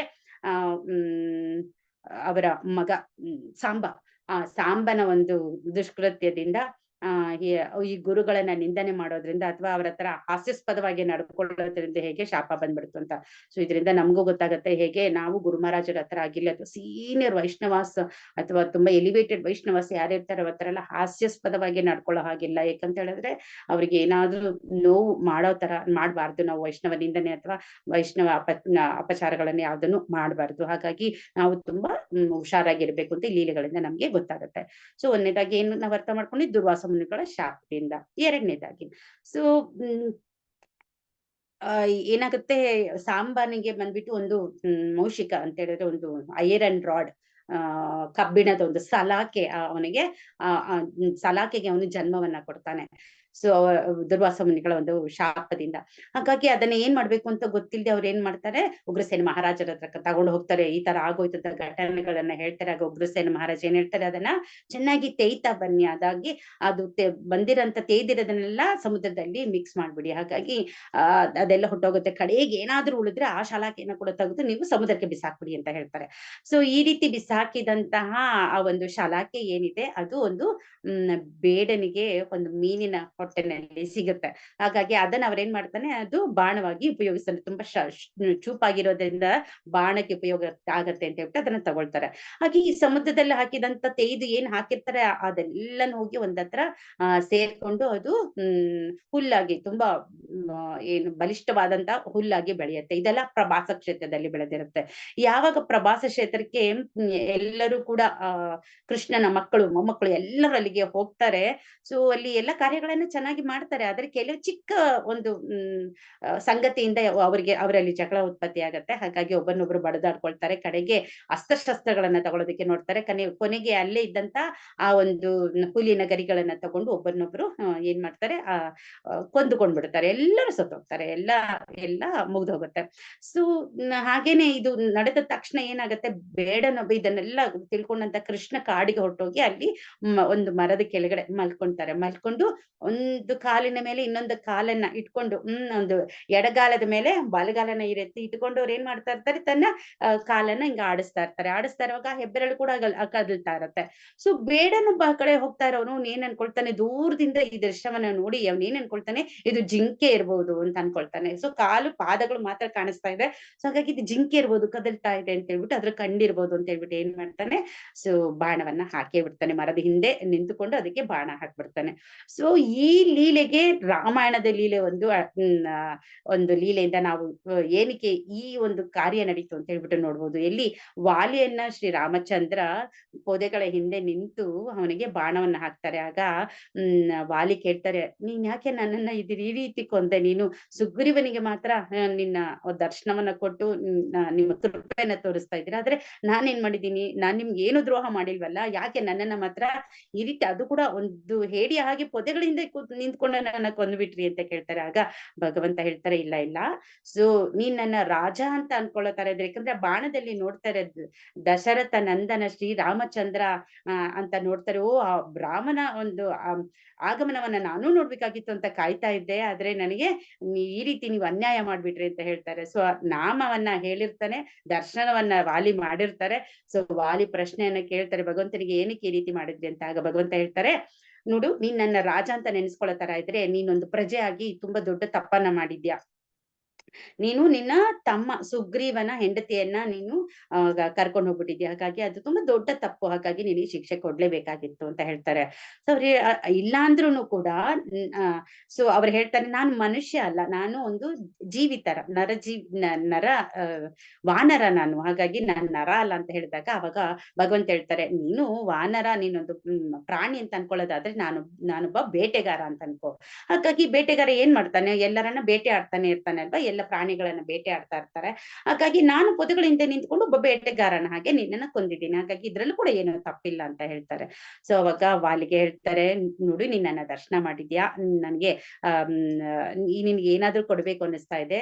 ಸೊ ನೀ ಏನ್ ಮಾಡು, ನಾನ್ ನಿನಗೆ ಈ ಪೊದೆಗಳ ಹಿಂದೆ ನಿಂತು ನಿನ್ನ ಕೊಲೆ ಮಾಡಿದ್ದೀನಲ್ವಾ, ನಿನ್ನ ಪ್ರಾಣ ತೆಗ್ದಿದ್ದೀನಲ್ವಾ, ಹಾಗಾಗಿ ನೀನು ಕೂಡ ನನ್ನ ಪ್ರಾಣ ಹೋಗೋದಕ್ಕೆ ಕಾರಣ ಆಗ್ತೇ, ಇದೇ ರೀತಿ ನೀನು ಕೂಡ ಬಾಣ ಹಾಕಿದಾಗ ನಾನು ಅಂತರ್ಧಾನ ಆಗೋಗ್ತೀನಿ ಅಂತ ಹೇಳ್ತಾರೆ. ಸೊ ಈ ಒಂದು ಲೀಲೆ ಕೂಡ ಇಲ್ಲಿ ನಾವು ನೋಡ್ಬೋದು. ಸೊ ಪ್ರಭಾಸ ಕ್ಷೇತ್ರದಲ್ಲಿ ನಡೆದಂತಹ ಭಗವಂತನ ಪಾದದ ಹೆಬ್ಬೆರಳಿಗೆ ಏನಕ್ಕೆ ಹೋಯ್ತು ಅಂತ, ಪಾದಗಳಿಗೆ ಹೀಗಾಯ್ತು ಅಂತ ಹೇಳ್ಬಿಟ್ಟು ನಾವು ತಿಳ್ಕೊಂಡ್ವಿ. ಸೊ ಹೀಗೆ ಇದನ್ನ ಮೂರನೇ ಒಂದು ವಿಷಯನ ನೋಡೋಣ.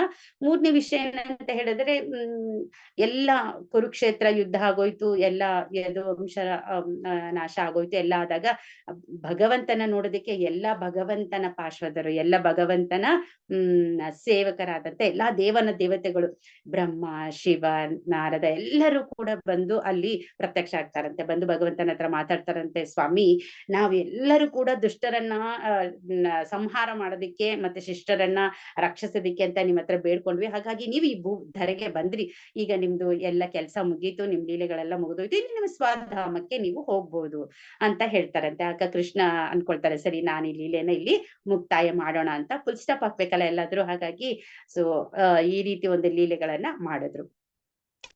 ನಾವಿನ್ನ ಗಾಂಧಾರಿ ಮಾತೆ ಶಾಪ ಕೂಡ ಇದೆ, ಆದ್ರೆ ಕಾಲಿಗೆ ಏನಕ್ಕೆ ಈ ರೀತಿ ಆಯ್ತು ಅಂತ ಹೇಳ್ಬಿಟ್ಟು ನಾವಿಲ್ಲಿ ಡಿಸ್ಕಷನ್ ಮಾಡ್ತಾ ಇದೀವಿ. ಸೊ ಮೂರನೇದು ನಾವು ನೋಡಿದ್ವಿ. ನಾಲ್ಕನೇದಾಗಿ ನೋಡಿದ್ರೆ, ಭಗವಂತ ಒಬ್ಬ ಮ್ಯೂಜಿಷಿಯನ್, ಜಾದುಗಾರ, ಮಾಯಾಜಾಲಗಾರ.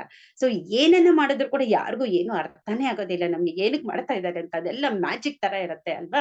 ಸೊ ನಾವು ನೋಡೋದ್ರಲ್ಲಿ ಏನಿರುತ್ತೆ, ಇದು ನಾವು ನಮ್ಮ ಒಂದು ಭೌತಿಕ ದೃಷ್ಟಿಯಿಂದ ನೋಡ್ತೀವಿ, ಆದ್ರೆ ಭಗವಂತ ಆಧ್ಯಾತ್ಮಿಕ ಆಗಿರೋದ್ರಿಂದ ನಮ್ಗೆ ಅರ್ಥ ಮಾಡ್ಕೊಳ್ಳೋದಕ್ಕೆ ಕಷ್ಟ ಆಗೋಗ್ಬಿಡುತ್ತೆ. ಹಾಗಾಗಿ ಅವನ ಲೀಲೆಗಳನ್ನೆಲ್ಲ ನಾವಷ್ಟು ಸುಲಭವಾಗಿ ಅರ್ಥ ಮಾಡ್ಕೊಳ್ಳೋದಕ್ಕೆ ಸಾಧ್ಯ ಇಲ್ಲ. ಹೇಗೆ ಒಬ್ಬ ಮ್ಯೂಸಿಷಿಯನ್ ಏನೆಲ್ಲ ಮಾಡ್ತಾರೆ, ಅದು ನಮ್ಗ್ ನೋಡೋದಕ್ಕೆ ನಿಜವಾಗ್ಲೂ ತಲೆ ಕಟ್ಟಾಗೋಗ್ಬಿಟ್ಟಿದೆ ಅಥವಾ ದೇಹ ಕಟ್ಟಾಗೋಗ್ಬಿಟ್ಟಿದೆ ಅಥವಾ ರಕ್ತ ಎಲ್ಲ ಚೆಲ್ಲಿದೆ ಅಂತ ಏನೇನೋ ಅನ್ನಿಸ್ತಾ ಇರುತ್ತೆ, ಆದ್ರೆ ನಿಜವಾಗ್ಲೂ ಹಾಗೆ ನಡೆದಿರೋದಿಲ್ಲ. ಸೊ ಇದರ ಒಂದು ಉದಾಹರಣೆಯಾಗಿ ವಿಶ್ವನಾಥ ಚಕ್ರವರ್ತಿ ಅವರು ಬರ್ದಿರೋಂತ ಒಂದು ನಾಟಕದ ಬಗ್ಗೆ ಒಂದು ಕೇಳಿಸ್ಕೊಳ್ತಾ ಇದೆ. ಸಮಯ ಕಡಿಮೆ ಇದೆ, ಶಾರ್ಟ್ ಮಾಡ್ಬಿಡ್ತೀನಿ. ಒಂದು ಮ್ಯೂಸಿಷಿಯನ್ ಬಂದಿರಂತ ಒಂದು ರಾಜನ ಹತ್ರ, ಅಲ್ಲಿ ಅವನು ತುಂಬಾ ವಾದ್ಯಗಳನ್ನ ಮಾಡ್ತಾ ಇದ್ದಾಗ ಅವರ ಹೆಂಡತಿ ಬಂದ್ಬಿಟ್ಟು ಒಂದು ಮೇಲೆ ಒಂದು ದಾರವನ್ನ ಕಟ್ಟಿದ್ರೆ ಆ ದಾರದ ಮೇಲೆ ನೃತ್ಯವನ್ನ ಮಾಡ್ತಾ ಇದ್ರು. ಇವ್ರು ಜೋರಾಗಿ ಮಾಡಿದಾಗ ಅವ್ರು ಫಾಸ್ಟ್ ಆಗಿ ನೃತ್ಯ ಮಾಡ್ತಾ ಇದ್ರು. ಇದನ್ನ ತುಂಬಾ ಚೆನ್ನಾಗಿತ್ತು ನೋಡೋದಕ್ಕೆ. ಸೊ ಇಬ್ಬರು ಮಕ್ಕಳು ಕೂಡ ಅಲ್ಲೇ ಇದ್ರು. ಸೊ ಇವರೆಲ್ಲ ಹೆಲ್ಪ್ ಮಾಡ್ತಾ ಇದ್ರು. ಇದೆಲ್ಲ ಮುಗಿತಾ ಇದ್ದಂಗೆ ರಾಜನಿಗೆ, ರಾಣಿಯನ್ಗೆ ತುಂಬಾ ಖುಷಿ ಆಗೋಗ್ಬಿಡುತ್ತೆ. ಹಾಗಾಗಿ ಅವ್ರು ಏನ್ ಮಾಡ್ತಾರೆ, ತಮ್ಮ ವಜ್ರದ ಹಾರವನ್ನ ರಾಣಿ ತೆಗೆದು ಆ ಮ್ಯೂಸಿಷಿಯನ್ ಹೆಂಡತಿಗೆ ಕೊಡ್ತಾರೆ. ರಾಜ ತನ್ನ ತುಂಬಾ ಬೆಲೆ ಬಾಳುವಂತ ಒಂದು ಹಾರವನ್ನ ತೆಗೆದು ಆ ಒಂದು ಜಾದುಗಾರನಿಗೆ ಕೊಡ್ತಾರೆ. ಸೊ ಇಬ್ಬರದ್ದೇನ ತಗೊಂಡ್ಬಿಡ್ತಾರೆ. ಆ ಅರಮನೆ ಒಂದು ರೂಮ್ ಅಲ್ಲಿ ಅವರಿಗೆ ಜಾಗ ಕೊಟ್ಟಿರ್ತಾರೆ. ಕಡೆಗೆ ರಾತ್ರಿ ಎಲ್ಲ ಅಲ್ಲಿಗೆ ಹೋಗ್ಬಿಟ್ಮೇಲೆ ಏನಾಗುತ್ತೆ, ಇಬ್ರು ಮಕ್ಕಳು ಹೋಗಿ ಅವ್ರ ತಾಯಿ ಹತ್ರ ತಂದೆ ಹತ್ರ ಹೋಗಿ ಕೇಳ್ತಾರೆ, ಆ ಹಾರವನ್ನು ಕೊಡಿ, ನಾವು ಹಾಕೊಳ್ಬೇಕು ಅಂತ ಹೇಳ್ಬಿಟ್ಟು. ಸೊ ಒಂದ್ ಹುಡ್ಗ ತಾಯಿ ಹತ್ರ ಹೋಗ್ತಾರೆ, ತಾಯಿ ಹತ್ರ ಕಿತ್ಕೊಂಡ್ ಬಿಡ್ತಾನೆ, ಕೊಡು ನಾನು ಹಾಕೊಳ್ಬೇಕು ಅಂತ ಹೇಳ್ಬಿಟ್ಟು, ತಾಯಿ ಕೂಡ ಓಕೆ ಮಗು ತಾನೆ ಅಂತ ಕೊಟ್ಬಿಡ್ತಾರೆ. ಸೊ ಎರಡನೇವ್ನ್ ಏನ್ ಮಾಡ್ತಾನೆ, ಇವಾಗ ತಂದೆ ಹತ್ರ ಹೋಗೋದಾ ಅಥವಾ ಈ ಹುಡುಗ ಹತ್ರ ತಗೊಂಡ್ಬಿಟ್ರೆ ಚೆನ್ನಾಗಿರುತ್ತೆ, ತಮ್ಮನ ಹತ್ರ ಅದು ತುಂಬಾ ಈಸಿ ಅನ್ಕೊಂಡು ಅವನೇನ್ ಮಾಡ್ತಾನಂತೆ, ತಮ್ಮ ಹತ್ರ ಅದನ್ನ ಕಿತ್ಕೊಳಕ್ ಹೋಗಿ ಇಬ್ಬರಿಗೂ ಜಗಳ ಆಗತ್ತೆ. ಕಡೆಗೆ ಎಂತ ಜಗಳ ಆಗತ್ತೆ ಅಂತ ಹೇಳಿದ್ರೆ, ಒಬ್ರನ್ನೊಬ್ರು ಕೊಲೆ ಮಾಡ್ಕೊಂಡ್ಬಿಟ್ಟು ರಕ್ತಪಾತ ಆಗೋಗ್ಬಿಡುತ್ತೆ. ಸೊ ಇದನ್ನ ನೋಡಿದಂತ ಆ ಮ್ಯೂಜಿಷಿಯನ್ ಮತ್ತೆ ಅವರ ಹೆಂಡತಿ ಅನ್ಕೊಳ್ತಾರೆ, ಅಯ್ಯೋ ನಾವ್ ಇಷ್ಟೆಲ್ಲಾ ಸಂಪಾದನೆ ಮಾಡಿದ್ದು ನಮ್ ಮಕ್ಳು ತೀರ್ಕೊಂಡ್ಬಿಟ್ರಲ್ವಾ, ಇದಕ್ಕೆ ಕಾರಣ ಆಗೋಯ್ತು, ನಾವೇನ್ ಸಾಧನೆ ಮಾಡಿದ್ವಿ, ನಮ್ಗೆ ತುಂಬಾ ದುಃಖ ಆಗ್ತಾ ಇದೆ ಅಂತ ಅವ್ರು ಕೂಡ ಇಬ್ಬರು ಕೂಡ ತನ್ನ ಪ್ರಾಣಗಳನ್ನ ಕಟ್ ಮಾಡ್ಕೊಂಡು ಸತ್ತೋಗ್ಬಿಡ್ತಾರೆ. ಹೀಗೆ ಪೂರ್ತಿ 4 ಜನನ ರೂಮ್ ಅಲ್ಲಿ ಸತ್ತೋಗಿರ್ತಾರೆ. ಪೂರ್ತಿ ಅಲ್ಲೆಲ್ಲ ರಕ್ತಪಾತ ಆಗೋಗ್ಬಿಟ್ಟಿರುತ್ತೆ. ರಾಜ ರಾಣಿ ಅನ್ಕೊಂಡು ತುಂಬಾ ದುಃಖ ಪಟ್ಬಿಡ್ತಾರೆ. ಎಷ್ಟು ಖುಷಿಯಿಂದ ಇದ್ವಿ, ಏನ್ ಈ ರೀತಿ ಘಟನೆ ನಡೆದೋಗ್ಬಿಡ್ತು ಅಂತ ಹೇಳ್ಬಿಟ್ಟು. ಸೊ ಹಾಗಾಗಿ ಅದನ್ನ ರಕ್ತನೆಲ್ಲ ಕ್ಲೀನ್ ಮಾಡೋದಕ್ಕೆ ಹೇಳ್ತಾರೆ, ಆ ಬಾಡೀಸ್ನೆಲ್ಲ ಕಳಿಸ್ಬಿಡ್ತಾರೆ, ಎಲ್ಲ ಆಗೋಗ್ಬಿಡುತ್ತೆ. ಅದಾದ್ಮೇಲೆ ರಾಜ ತನ್ನ ನೆಕ್ಸ್ಟ್ ಡೇ ತನ್ನ ಆಸನಕ್ಕೆ ಏನು ಸಿಂಹಾಸನದಲ್ಲಿ ಕೂತ್ಕೊಂಡು ರಾಜ್ಯವನ್ನ ರಾಜ್ಯಪಾಲನೆ ಮಾಡ್ತಾ ಇರುವಾಗ ಏನಾಗುತ್ತೆ, ಅವ್ರಿಗೊಂದು ಲೆಟರ್ ಬರುತ್ತೆ. ಯಾರಿಂದ ಬರುತ್ತೆ? ಆ ಮ್ಯೂಸಿಷಿಯನ್ ಇಂದ ಬರುತ್ತೆ. ನಾನ್ ಮಾಡಿದಂತ ಮೊದಲನೇ ಕಾರ್ಯಕ್ಕೆ ನೀವು ನನ್ಗೆ ಬಹುಮತಿ ಕೊಟ್ರಿ, ಆದ್ರೆ ಎರಡನೇ ಕಾರ್ಯಕ್ಕೆ ನನ್ಗೆ ಯಾವ ಬಹುಮತಿ ಸಿಗ್ಲೇ ಇಲ್ಲ ಅಂತ ಹೇಳ್ತಾರೆ. ಆಗ ರಾಜ ಅದನ್ನ ಅರ್ಥ ಮಾಡ್ಕೊಂಡು ಇದೇನಿದು ಎರಡನೇ ಕಾರ್ಯ ಏನ್ ಮಾಡ್ದ, ಸೊ ಏನ್ ಬಹುಮತಿ ಕೊಡ್ಬೇಕಾಗಿತ್ತು ಅಂತ ಅನ್ಕೊಳ್ಳುವಾಗ ಅವ್ರಿಗೆ ಗೊತ್ತಾಗತ್ತೆ, ಓಹೋ ಇದೆಲ್ಲ ಮ್ಯೂಸಿಷಿಯನ್ ಮಾಡಿರೋಂತ ಮ್ಯಾಜಿಕ್ ಅಂತ ಗೊತ್ತಾಗಿ ಅವ್ರು ಏನ್ ಮಾಡ್ತಾರೆ, ಅಲ್ಲಿಗೆ ಹೋಗಿ ಅವ್ರ ಮನೆಗೆ ಎಲ್ಲರೂ ಹೋಗ್ತಾರೆ. ಹೋಗಿ ನೋಡಿದಾಗ ಆ ಮ್ಯೂಸಿಷಿಯನ್ ಹೆಂಡತಿ ಬಂದ್ಬಿಟ್ಟು ಅಡಿಗೆ ಮಾಡ್ತಾ ಇರ್ತಾರೆ, ಈ ಮ್ಯಾಜಿಕ್ ಪರ್ಸನ್ ಬಂದ್ಬಿಟ್ಟು ಬೇರೆ ಕೆಲಸ ಮಾಡ್ತಾ ಇರ್ತಾರೆ, ಮಕ್ಕಳೆಲ್ಲ ಆಟ ಆಡ್ಕೊಳ್ತಾ ಇರ್ತಾರೆ. ಅವಾಗ ಅವ್ರಿಗೆ ತುಂಬಾ ಆಶ್ಚರ್ಯ ಆಗೋಗ್ಬಿಡುತ್ತೆ. ಸೊ ಈಗ ಒಬ್ಬ ಮ್ಯೂಸಿಷಿಯನ್ ಇದನ್ನೆಲ್ಲ ಮಾಡೋದಕ್ಕೆ ಸಾಧ್ಯ ಅಂತ ಹೇಳಿದ್ರೆ ಭಗವಂತ ಏನೆಲ್ಲಾ ಲೀಲೆಗಳನ್ನ ಮಾಡ್ಬೋದು ಅಂತ ನಾವು ಅರ್ಥ ಮಾಡ್ಕೊಳ್ಬಹುದು. ಸೊ ರೀಸೆಂಟ್ ಆಗಿ ಇನ್ನೊಂದು ಕೇಳ್ತಾ ಇದ್ದೆ, ಹೆಸರು ಮರ್ತೋಯ್ತು ನನಗೆ. ಅವರು ತುಂಬಾ ದೊಡ್ಡ ದೊಡ್ಡ ಪ್ರಧಾನಿಗಳು ಎಲ್ಲ ದೊಡ್ಡ ದೊಡ್ಡ ಅಧಿಕಾರಿಗಳಿದ್ದಾಗ ಒಬ್ಬ ಮ್ಯೂಸಿಷಿಯನ್ಗೋಸ್ಕರ ವೇಟ್ ಮಾಡ್ತಾ ಇದ್ರಂತೆ. ಆಲ್ರೆಡಿ 1 ಅವರ್ ಲೇಟ್ ಆಗೋಗಿತ್ತು. 4 ಗಂಟೆಗೆ ಬರ್ತೀನಿ ಅಂದವ್ರು 5 ಗಂಟೆಗೆ ಬಂದ್ರಂತೆ. ಸೊ ಅವಾಗ ಅಧಿಕಾರಿಗಳೆಲ್ಲ ತುಂಬಾ ಕೋಪ ಮಾಡ್ಕೊಂಡು ಅವ್ರು ಹೇಳಿದ್ರಂತೆ, 1 ಅವರ್ ನಮ್ಗೆ ಎಷ್ಟು ವ್ಯಾಲ್ಯೂಬಲ್ ನಮ್ ಸಮಯ ನಮ್ಗೆ, ಅಂತದ್ರಲ್ಲಿ ಎಲ್ಲ 1 ಅವರ್ ವೇಸ್ಟ್ ಮಾಡ್ಬಿಟ್ಟೆ, ನಿಮ್ಗೋಸ್ಕರ ವೇಟ್ ಮಾಡ್ಕೊಂಡು ಎಷ್ಟು ಎಂತ ಕೆಲಸ ಆಗೋಯ್ತು ಅಂತ ಎಲ್ರು ಬೈತಾ ಇದ್ರಂತೆ. ಆಗ ಆ ಮ್ಯೂಸಿಷಿಯನ್ ಹೇಳ್ತಾರಂತೆ, ತಾಡಿ 1 ನಿಮಿಷ, ನೀವೇನಿದ್ರೆ 4 ಗಂಟೆ ಅಲ್ವಾ, ನಿಮ್ ವಾಚ್ಗಳನ್ನ ಇವಾಗ ನೋಡ್ಕೊಳ್ಳಿ ಅಂತ ಹೇಳಿದ್ರಂತೆ. ಸೊ ಆ ಕ್ಷಣದಲ್ಲಿ 1 ಅವರ್ ಬಿಹೈಂಡ್ ಆಗೋಗ್ಬಿಟ್ಟು ಎಲ್ಲರ ವಾಚ್ ಅಲ್ಲಿ 4 ಗಂಟೆ ತೋರಿಸ್ತಾ ಇತ್ತೆ ಅಂತ. 4 ಗಂಟೆ 1 ನಿಮಿಷ. ಸೊ ಒಂದೇ 1 ನಿಮಿಷದಲ್ಲಿ ಆ ಮ್ಯೂಸಿಷಿಯನ್ ಈ ರೀತಿ ಮಾಡೋದಕ್ಕಾಯ್ತು ಅಂತ ಹೇಳಿದ್ರೆ ಭಗವಂತನಿಗೆ ಮಹಾ ಮಾಯಾವಿ ಅಲ್ವಾ. ಸೊ ಅವ್ರಿಗೆ ಏನೆಲ್ಲಾ ಮಾಡುವಂತ ಶಕ್ತಿಗಳಿರತ್ತೆ ಅಂತ ಹೇಳ್ಬಿಟ್ಟು ನಾವು ಊಹೆ ಮಾಡ್ಬಹುದು. ಸೊ ಹಾಗಾಗಿ ಭಗವಂತನ ಈ ಲೀಲೆಗಳನ್ನ ಈ ಮಾಟದ ಲೀಲೆಗಳನ್ನ ಆಟಗಳನ್ನ ಅರ್ಥ ಮಾಡ್ಕೊಳ್ಳೋದಕ್ಕೆ ನಮ್ಮಂತವರಿಗೆ ತುಂಬಾ ಕಷ್ಟ. ಸೊ 5ನೇದಾಗಿ ಓಕೆ, ಸೊ ಇದೊಂದು ಚಿಕ್ಕ ಲೀಲೆ. ದುರ್ವಾಸ ಮುನಿಗಳು ಇನ್ನೊಂದು ಒಂದು ಒಂದು ಲೀಲೆಯನ್ನ ಮಾಡಿದ್ದಾರೆ. ಒಂದ್ಸಲ ದುರ್ವಾಸ ಮುನಿಗಳು ಕೃಷ್ಣ ಮತ್ತೆ ರುಕ್ಮಿಣಿಯರಿಗೆ ಒಂದು ಲೇಖವನ್ನ ಬರೀತಾರೆ ಅಂತ ನಾನು ಬರ್ತಾ ಇದ್ದೀನಿ, ಹಾಗಾಗಿ ವಿಂದು ಭೋಜನವನ್ನ ಮಾಡಿ ಅಂತ. ಸೊ ಇಬ್ರು ಸೇರಿ ಭೋಜನಗಳನ್ನ ಪ್ರಿಪೇರ್ ಮಾಡ್ತಾರೆ. ಆದ್ರೆ ದುರ್ವಾಸ ಮುನಿಗಳು ಎಷ್ಟೊತ್ತಾದ್ರೂ ಬರೋದೇ ಇಲ್ಲ. ಸೊ ಅವರ ಒಂದು ಮೆಸೇಜ್ ಬರುತ್ತೆ, ಅವ್ರು ಬಂದು ಹೇಳ್ತಾರೆ, ಇಲ್ಲ ಇವತ್ತು ದುರ್ವಾಸ ಮುನಿಗಳು ಬರಕ್ ಆಗ್ತಾ ಇಲ್ಲ, ಮತ್ತೆ ಇನ್ನೊಂದ್ಸಲ ಬರ್ತಾರೆ, ಮತ್ತೆ ನೀವು ಪ್ರಿಪೇರ್ ಮಾಡಿರಂತೆ ಅಂತ ಹೇಳ್ತಾರೆ ಅವ್ರಿಗೆ ನೈವೇದ್ಯಗಳನ್ನ ಕೊಡೋದಕ್ಕೆ. ಹಾಗಾಗಿ ಕೃಷ್ಣ ಮತ್ತೆ ರುಕ್ಮಿಣಿ ಅವ್ರು ಏನ್ ಮಾಡ್ತಾರೆ, ಅದನ್ನೆಲ್ಲ ಬೇರೆಯವ್ರಿಗೆ ಪೂರ್ತಿ ಎಲ್ಲರಿಗೂ ಮಹಾಪ್ರಸಾದಗಳನ್ನ ಹಂಚೇ ಬಿಡ್ತಾರೆ. ಸೊ ಹೇಗೆ ಫುಡ್ ಫಾರ್ ಲೈಫ್ ಈ ಇಸ್ಕಾನ್ ಅಲ್ಲಿ ನಾವು ನೋಡ್ತಾ ಇದೀವಿ, ಹೇಗೆ ಎಲ್ಲರಿಗೂ ಹಂಚ್ತಾ ಇರ್ತಾರೆ ಆತರ.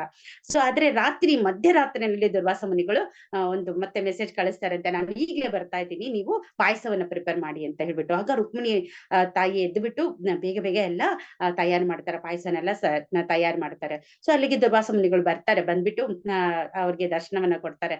ಆಗ ರುಕ್ಮಿಣಿ ದೇವಿ ಹೇಳ್ತಾರೆ, ಈ ಪಾಯಸನ ರೆಡಿ ಮಾಡಿದೀವಿ, ಸ್ವೀಕಾರ ಮಾಡಿ ಅಂದಾಗ ದುರ್ವಾಸ ಮುನಿ ಹೇಳ್ತಾರಂತೆ, ನಾನ್ ಹೇಳ್ದಾಗೆ ನೀವ್ ಕೇಳಿ, ಇವಾಗ ಆ ಏನ್ ಪಾಯಸನ ನೀವು ಪಾತ್ರೆಯಲ್ಲಿ ಮಾಡಿದ್ದೀರಾ ಅದನ್ನ 2 ಭಾಗ ಮಾಡಿ ಅಂತ ಹೇಳ್ತಾರಂತೆ.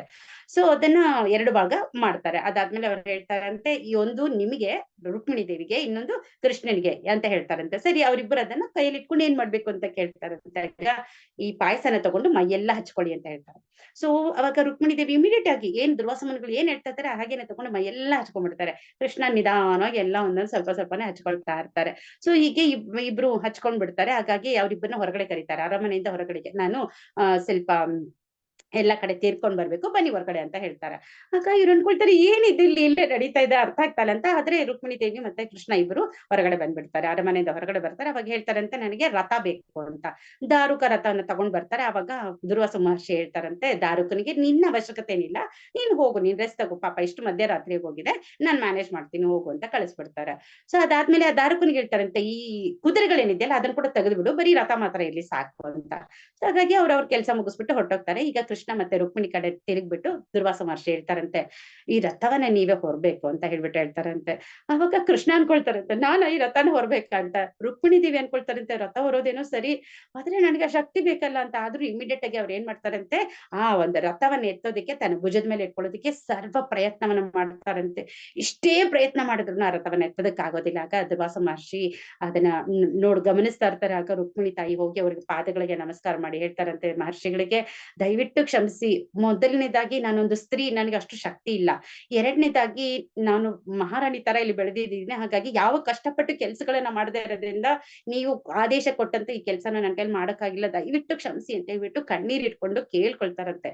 ಸೊ ಅವಾಗ ದುರ್ವಾಸ ಮಹರ್ಷಿಗೆ ತುಂಬಾ ಸಂತೋಷ ಆಗತ್ತೆ, ತಾಯಿ ನೀನು ಎಷ್ಟು ಪ್ರಯತ್ನ ಪಟ್ಟಿದ್ಯಾ, ನಾನು ನಿನ್ನ ಪ್ರಯತ್ನನ ನೋಡಿ ತುಂಬಾ ಸಂತೋಷ ಆಗಿದೆ ನನಗೆ. ಹಾಗಾಗಿ ನಿಮ್ಗೆ ನಾನು ಒಂದು ವರವನ್ನ ಕೊಡ್ತೀನಿ. ನಾನ್ ಹೇಳಿದ ತಕ್ಷಣ ಪಾಯಸವನ್ನ ನಿಮ್ ದೇಹ ಎಲ್ಲ ಹಚ್ಕೊಂಡ್ ಬಿಟ್ರಲ್ಲ, ಹಾಗಾಗಿ ನಿಮ್ಮ ದೇಹ ಶಾಶ್ವತವಾದಂತ ದೇಹ ಆಗುತ್ತೆ, ಅಜೇಯವಾದಂತ ದೇಹ ಆಗುತ್ತೆ. ನಿಮ್ ದೇಹಕ್ಕೆ ಯಾವುದೇ ಹಾನಿ ಆಗೋದಿಲ್ಲ ಯಾವತ್ತಿಗೂ ಅಂತ ಹೇಳ್ಬಿಟ್ಟು ಆಶೀರ್ವಾದ ಕೊಡ್ತಾರೆ. ಕೃಷ್ಣನ್ ಕಡೆಗೆ ನೋಡ್ತಾರೆ. ಕೃಷ್ಣ ಸುಮ್ನೆ ಸೈಲೆಂಟ್ ಆಗಿ ನಿಂತ್ಕೊಂಡಿದ್ದಾರೆ ಅಷ್ಟೇ, ಪ್ರಯತ್ನ ಕೂಡ ಪಟ್ಟಿಲ್ಲ. ಸೊ ಕೋಪಗೊಂಡು ದುರ್ವಾಸ ಮುನಿಗಳು ಹೇಳ್ತಾರಂತೆ, ನಾನು ಪಾಯಸ ಹಚ್ಕೊ ಅಂತ ಹೇಳಿದ್ರೆ ಮೈಯೆಲ್ಲ ಹಚ್ಕೋಬೇಕು ಅಂತ ಹೇಳಿದ್ದೆ ನಾನು. ನಿನ್ ಪಾದಗಳಿಗೆ ಮಾತ್ರ ಯಾಕೆ ಹಚ್ಕೊಂಡಿಲ್ಲ? ಹಾಗಾಗಿ ನಿನ್ನ ಪಾದಗಳಿಂದನೇ ನಿನ್ನ ಅಂತ್ಯ ಆಗೋಗುತ್ತೆ. ಅದು ಮಾತ್ರ ನಿನ್ನ ಅದು ನಶ್ವರವಾಗಿರುತ್ತೆ. ಮಿಕ್ಕಿದ ನಿನ್ನ ದೇಹ ಎಲ್ಲ ಶಾಶ್ವತ ಆಗಿರುವುದಾದ್ರೆ ನಿನ್ನ ಪಾದಗಳು ಮಾತ್ರ ನಶ್ವರ ಆಗೋಗುತ್ತೆ ಅಂತ ಹೇಳ್ಬಿಟ್ಟು ಆ ನುಡಿಗಳನ್ನ ನುಡಿದು ಬಿಟ್ರಂತೆ. ಸೊ ಹಾಗಾಗಿ ಇನ್ನ ದುರ್ವಾಸ ಮಹರ್ಷಿಗೂ ಹೇಳಿದಂತ ಮಾತುಗಳನ್ನ ಆ ನಡೆಸ್ಬೇಕಲ್ವಾ, ಹಾಗಾಗಿ ಕೃಷ್ಣ ಏನ್ ಮಾಡಿದ್ರಂತೆ, ಹಾಗಾಗಿ ಈ ಒಂದು ಚಿಕ್ಕ ಲೀಲೆಯನ್ನ ಹೇಗೆ ಬೇಟೆಗಾರನ ಮೂಲಕ ಪಾದಗಳಿಗೆ ಆ ಬೇಟೆ ಆ ಒಂದು ಬಾಣ ತಾಕೋ ತರ ಮಾಡಿ ತನ್ನ ಲೀಲೆಗಳನ್ನ ಮುಗಿಸಿದ್ರು, ಅಂತರ್ಧಾನ ಆದ್ರು. ಸೊ ಶೀಲ ಪ್ರಭುಪಾದರು ಕೂಡ ತಮ್ಮ ಗುರುಗಳ ಬಳಿಗೆ ಯಾವಾಗ್ಲೂ ಹೋಗ್ತಾ ಇದ್ರು ಅಲ್ವಾ. ನಾವಿಲ್ಲಿ ನೋಡಿದ್ವಿ ಅರ್ಜುನ ಈ 5 ಕಾರಣಗಳನ್ನ ಮುಗಿಸ್ಬಿಟ್ಟೆ. ಹಾಗಾಗಿ ಇನ್ನು ಒಂದೇ ಒಂದು ನಿಮಿಷದಲ್ಲಿ ಹೇಳ್ತೀನಿ. ಶೀಲ ಪ್ರಭುಪಾದರು ಕೂಡ ತನ್ನ ಗುರುಗಳ ಹತ್ರ ಹೋಗ್ತಾ ಇದ್ರೆ ಹೇಗೆ ಅರ್ಜುನ ಕೃಷ್ಣನ ಬಳಿ ಹೋಗಿ ಏನ್ ಮಾಡ್ಬೇಕು ಅಂತ ವಿಚಾರಣೆ ಮಾಡಕ್ ಹೋದ್ರಲ್ಲ ಹಾಗೆ. ಸೊ ಪ್ರಭುಪಾದರವ್ರಿಗೆ ಅವರ ಗುರುಗಳು ಏನ್ ಹೇಳ್ತಾ ಇದ್ರು, ನೀನು ಯಾವಾಗ ಯಾವಾಗ ಹಣ ಸಿಗುತ್ತೋ ಪುಸ್ತಕ ಮುದ್ರಣ ಮಾಡು, ಆಮೇಲೆ ಪುಸ್ತಕವನ್ನ ಹಂಚ್ತಾ ಇರ್ಬೇಕು. ಹಾಗೇನೆ ನಿಂಗೆ ಇಂಗ್ಲಿಷ್ ಬರೋದ್ರಿಂದ ವಿದೇಶಗಳಿಗೆ ಹೋಗಿ ಎಲ್ಲರಿಗೂ ಕೃಷ್ಣ ಕಾನ್ಶಿಯಸ್ ನ ಕೊಡ್ಬೇಕು ಅಂತ ಹೇಳ್ಬಿಟ್ಟು ಕೃಷ್ಣ ಪ್ರಜ್ಞೆಯನ್ನ ತಿಳಿಸು ಅಂತ ಹೇಳ್ತಾ ಇದ್ರು. ಅದೇ ರೀತಿನಲ್ಲಿ ನಮ್ಮ ಎಲ್ಲ ಗುರುವೃಂದ ಎಲ್ಲರೂ ಅವರವರ ಗುರು ಮಹಾರಾಜಸ್ ಇರ್ತಾರೆ, ಎಲ್ಲರೂ ಕೂಡ ಪ್ರಭುಪಾದರ ಶಿಷ್ಯರು. ಹಾಗಾಗಿ ಅವರೆಲ್ಲರೂ ಕೂಡ ಪ್ರಭುಪಾದರು ಹೇಳಿದಂತ ಆ ವಾಣಿಯನ್ನ ಕೇಳಿ ಅವರು ಹೇಳಿದಂತ ಆದೇಶಗಳನ್ನ ಇವತ್ತಿಗೂ ಪಾಲಿಸ್ತಾ ಇದ್ದಾರೆ. ಈಗ ನಮ್ಮ ಗುರು ಮಹಾರಾಜರು ಹೇಳಿದ್ದನ್ನ ಎಲ್ಲ ಶಿಷ್ಯ ವೃಂದದವರು ಪಾಲಿಸ್ತಾ ಇದ್ದಾರೆ. ಸೊ ನಾವು ಗುರು ಮಹಾರಾಜ್ ಹತ್ರ ಡೈರೆಕ್ಟ್ ಆಗಿ ಹೋಗೋದಕ್ಕೆ ಆಗ್ಲಿಲ್ಲ ಅಂತ ಹೇಳಿದ್ರು, ಪ್ರಭುಪಾದರ ವಾಣಿನ ಡೈರೆಕ್ಟ್ ಆಗಿ ಮುಂದೆ ನಾವು ನೋಡಿಲ್ಲ ಅಂತ ಹೇಳಿದ್ರು, ರೆಪ್ರೆಸೆಂಟೇಟಿವ್ಸ್ ಇದ್ದಾರೆ, ನಮ್ಮ ಎಲ್ಲ ಲೀಡರ್ಸ್ ಎಲ್ಲ ಇದ್ದಾರೆ, ಸಾಧು ಜನರ ಈ ಸಂಘದಲ್ಲಿ ನಾವು ಅವರ ಆದೇಶಗಳನ್ನ ಪಡ್ಕೊಂಡು ನಾವು ನಮ್ಮ ಒಂದು ಜೀವನವನ್ನ ಸಾರ್ಥಕ ಮಾಡ್ಕೊಳ್ಬಹುದು. ಸೊ ಪ್ರಭುಪಾದರಾಗಿರ್ಲಿ, ಅವರ ಶಿಷ್ಯಂದರಾಗಿರ್ಲಿ, ಅವರ ಪ್ರತಿನಿಧಿಗಳಾಗಿರ್ಲಿ, ಅವರೆಲ್ಲರೂ ಏನ್ ಹೇಳ್ತಾರೆ, ಪುಸ್ತಕಗಳನ್ನ ಓದ್ಬೇಕು, ಗೀತಾ ಭಾಗವತಂನ ಓದ್ಬೇಕು, ಗೀತಾ ಭಾಗವತಂನ ಹಂಚಬೇಕು, ಸೊ ಅದನ್ನ ಅಧ್ಯಯನ ಮಾಡ್ಬೇಕು ಅಂತ ಹೇಳ್ಬಿಟ್ಟೆ ಹೇಳ್ತಾ ಇದ್ದಾರೆ. ಸೊ ನಾವು ಕೂಡ ಪ್ರಭುಪಾದರ ಈ ಕೃಪೆಗೆ ಪಾತ್ರರಾಗ್ಬೇಕು ಅಂದ್ರೆ ಇವಾಗ ಗೀತಾ ಜಯಂತಿ ನಡೀತಾ ಇದೆ, ನೀವೆಲ್ಲರೂ ಕೂಡ ಪುಸ್ತಕಗಳನ್ನ ಕೊಂಡುಕೊಳ್ಳಿ, ಪುಸ್ತಕಗಳನ್ನ ಬಹುಮತಿಯಾಗಿ ಎಲ್ಲರಿಗೂ ಕೊಡಿ, ಪುಸ್ತಕಗಳನ್ನ ಹಂಚಿರಿ, ಪುಸ್ತಕಗಳನ್ನ ಓದ್ರಿ ಅಂತ ಹೇಳ್ಬಿಟ್ಟು ಕೇಳ್ಕೊಳ್ತಾ ಈ ನನಗೆ ಕೊಟ್ಟಂತ ಅವಕಾಶವನ್ನ ನಾನು ಪ್ರಯತ್ನ ಪಟ್ಟಿದ್ದೀನಿ ಸರಿಯಾಗಿ ಉಪಯೋಗಿಸ್ಕೊಳ್ಳೋದಕ್ಕೆ. ಏನಾದ್ರೂ ತುಚ್ಚಿ ಇದ್ದರೆ ದಯವಿಟ್ಟು ಕ್ಷಮಿಸಿ. ಏನಾದ್ರೂ ಒಳ್ಳೇದಿದ್ರೆ ಅದು ನನ್ನ ಎಲ್ಲ ಶಿಕ್ಷಾ ಗುರುಗಳಿಂದ, ನನ್ನ ಗುರು ಮಹಾರಾಜರ ಒಂದು ಕೃಪೆಯಿಂದ, ಭಗವಂತನ ಕೃಪೆಯಿಂದ ಮಾತ್ರ ಹೇಳಲಿಕ್ಕೆ ಸಾಧ್ಯ ಆಯ್ತು ಅಂತ ನಿಮಗೆ ಧನ್ಯವಾದಗಳೊಂದಿಗೆ ಹೇಳ್ತಾ ಇದ್ದೀನಿ. ಹರೇ ಕೃಷ್ಣ. ಶ್ರೀಮದ್ ಭಾಗವತಂ ಗ್ರಂಥರಾಜ್ ಶ್ರೀಮದ್ ಭಾಗವತಂ ಕಿ ಜೈ, ಶ್ರೀಲ ಪ್ರಭುಪಾದ್ ಕಿ ಜೈ, ಗುರುದೇವ್ ಕಿ ಜೈ. ಹರೇ ಕೃಷ್ಣ.